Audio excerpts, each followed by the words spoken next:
Bonjour, c'est Azure sur l'actualité du jeu vidéo du samedi 14 octobre 2023 et on revient sur une utilisation assez intéressante et pour une fois éthique de l'intelligence artificielle, l'IA. Hein. Généralement, vous avez des polémiques qui sont assez binaires hein, sur Internet, hein, où l'IA c'est pas bien, ou l'IA c'est très bien. Là, on a quelque chose qui est intéressant. Pour Cyberpunk 2077, vous savez, hein, le DLC vient de sortir, Phantom Liberty. Et en fait, un comédien polonais qui est décédé, qui faisait le rôle de Victor Vector, le Doc Reaper dans le jeu de base. Donc, en fait, ils ont généré sa voix avec une IA. Voilà, en fait, il était dans la localisation de base du jeu, hein, polonais, en 2020. Et le nom du comédien, c'est Milogost Rexek. C'est quelqu'un qui faisait également dans la version polonaise de Witcher 3, la voix de Vesemir. Il a fait également le speaker dans Destiny 2, Karl Manfred dans Detroit Become Human. Donc c'était quelqu'un qui était un comédien qui avait quand même un large portfolio.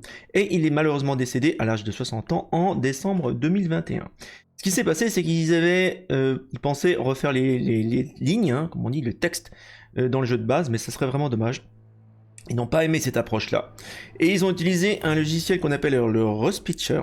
Ça veut dire que le Rust Pitcher, lui, nécessite d'utiliser deux choses. Déjà, vous créez un modèle de voix, et après, vous allez utiliser un comédien qui va poser sa voix, un comédien qui a une voix proche, si possible, qui va poser sa voix sur un texte. Et ensuite, ça va en combinant Rust Pitcher avec ses performances d'origine et les performances du comédien sur le nouveau texte, on obtient un texte en IA.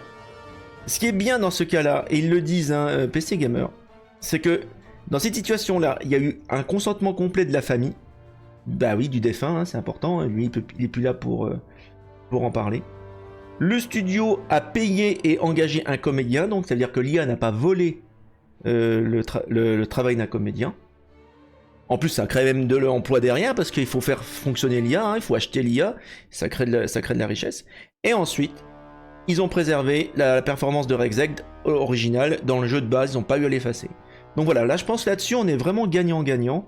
Et avec les débats qu'il y a, avec la grève qu'il y a eu aux États-Unis par rapport à la grève des scénaristes et des comédiens, l'IA est rentrée en ligne de compte. Là, je trouve que c'est une utilisation vraiment intéressante qu'a fait Red Project. Ils n'ont pas fait que des trucs bien ces derniers temps, mais là, voilà, une bonne utilisation de l'IA et c'est vraiment à remarquer. Et voilà, pour vous dire que l'IA n'est qu'un outil, c'est pas bien ou mal, ça dépend de ce qu'on en fait. Alors, suite des news aujourd'hui, le feuilleton Blizzard, Microsoft, Activision, l'acquisition, ça y est, c'est fait. C'est fait, hein. C'est fait, ça aura duré 22 mois ce feuilleton-là, des multiples news. Bon voilà, donc en clair, c'est terminé. La fusion est actée. Ils ont même fait une jolie petite vidéo pour ça, alors on va pas la regarder, mais bon voilà. Tout le monde est content, tout le monde est gentil. Du coup, c'est Ubisoft qui va gérer les droits du catalogue ActiBliz, comme ils disent, hein, avec l'abonnement Ubisoft Plus. Parce qu'ils voulaient que ça soit un acteur séparé qui va gérer ça. Salut Pierrot, bienvenue. Donc voilà. Donc voilà, l'Activision, ça y est, c'est fait. Donc toutes ces licences-là qui rejoignent Xbox, Xbox, Activision, Blizzard et King. Et King, n'oublions pas King, hein, le jeu sur mobile, n'en déplaise à tous les gamers, hein, c'est le niveau de ressources de gains, plutôt, numéro 1 dans le monde. Hein, la plupart des revenus se font sur le mobile. Il faut en tenir compte aujourd'hui. Donc voilà. Activision, Blizzard et King. Et King pourrait prendre beaucoup de place dans le futur. Bon. Je le souhaite pas, mais voilà, c'est ce qui risque d'arriver. On revient un petit peu sur justement Bobby Kotick, le boss très controversé d'Activision. Il va rester lui PDG jusqu'à la fin de l'année, fin 2023.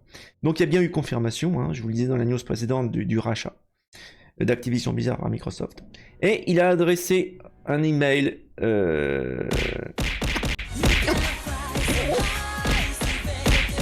Merci pour les follow. Merci Pelotefour pour ton follow. Merci Pelotefour pour le follow, mon moment. Donc je disais, Kotick a déclaré dans un mail à tous les employés d'Activision Blizzard que le patron de Xbox lui avait demandé de rester à la tête de l'entreprise jusqu'à la fin de l'année. Donc ça veut dire que voilà, il va dégager courant 2024. J'ai dit depuis longtemps que je m'engageais pleinement à aider à la transition, a déclaré Kotick. Phil m'a demandé de rester en tant que PDG d'ABK sous sa direction. Activision Blizzard King, hein. et nous avons convenu que je le ferai jusqu'à la fin de l'année 2023. Nous sommes tous deux impatients de travailler ensemble à une intégration en douceur pour nos équipes et nos joueurs. Alors, en douceur, pas sûr, hein, parce qu'on veut bien se dire qu'ils vont faire des économies d'échelle. Hein. Ils n'auront pas besoin de tout le monde au final, donc ça va faire rapporter de l'argent, sûrement aux actionnaires et un petit peu moins aux employés, j'ai l'impression. Bon, on verra ce que ça va donner au niveau des consommateurs, surtout parce que c'est ça qui nous intéresse, sur les jeux. Donc ça ne fait que commencer le feuilleton Activision Blizzard King, Microsoft, ça ne fait que commencer. À suivre. Et enfin, une dernière petite news sur le jeu qu'on a testé hier et qui maintenant rejoint la chaîne tous les jeudis. Lord of the Fallen, alors il est sorti sur PS5 et sur PC, pas de problème, mais la version Xbox tarde, évidemment. CI Games a indiqué qu'il travaillait actuellement sur un correctif destiné à mettre la version Xbox de Lord of the Fallen au même niveau que les versions PC et PlayStation.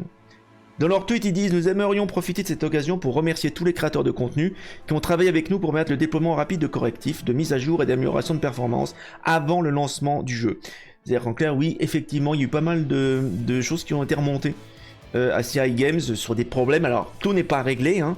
Je vous encourage vraiment à mettre à jour votre machine avec les pilotes Nvidia. Pour moi, ça tourne très bien chez moi, mais encore que, bon, j'ai une 3090, donc ça va pas. C'est pas très parlant pour le joueur de base. Mais enfin voilà, en tout cas, PC, PS5 ça va, Xbox, le patch va se faire attendre encore un petit moment. Ils ont un peu plus de mal à le sortir sur Xbox. Donc voilà, ils le disent, certains joueurs ont déclaré que le jeu souffrait de problèmes techniques sur la Xbox Series X, je parle pas de la série S, hein, tels que des chutes brutales du framerate et des textures qui ne se chargent même pas. Il ne semble pas que les autres plateformes rencontrent ces problèmes aussi souvent que la Xbox. Bon, c'est bizarre. Bon, en tout cas, les problèmes de textures qui ne se chargent pas, ça c'est typique du moteur Unreal, hein, Unreal 5. Mais on était plutôt habitué à ça sur Unreal 4, c'est un peu bizarre de voir ça sur Unreal 5.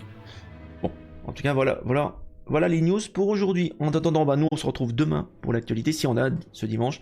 En attendant, jouez bien et à la prochaine.